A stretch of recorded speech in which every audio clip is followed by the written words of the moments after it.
ప్రముఖ choreographer Janasena party నేత Johnny మాస్టర్కు Janasena party shock ఇచ్చింది. లైంగిక వేధింపుల ఆరోపణల నేపథ్యంలో పార్టీ కార్యక్రమాలకు దూరంగా ఉండాలని ఆదేశించింది.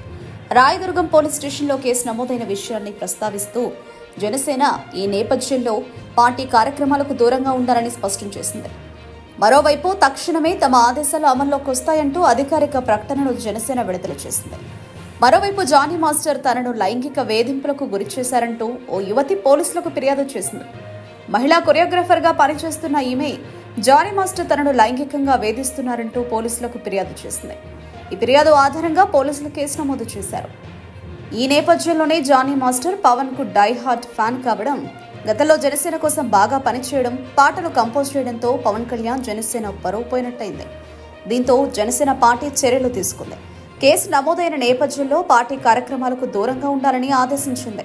మరోవైపు ఎన్నికలకు ముందు జనసేన పార్టీలో చేరారు జానీ మాస్టర్. పవన్ కళ్యాణ్ అభిమాని అయిన జానీ మాస్టర్ ఆ పార్టీ తరపున విస్తృతంగా ప్రచారం చేశారు. ఓ దశలో నెల్లూరు జిల్లాలో ఏదో ఒక స్థానంలో ఆయన పోటీ చేస్తారంటూ ప్రచారం కూడా జరిగింది. అయితే ఎన్నికల్లో పోటీకి దూరంగా ఉన్న జానీ మాస్టర్ జనసేన పార్టీ అభ్యర్థుల తరపున ఎన్నికల ప్రచారం నిర్వహించారు.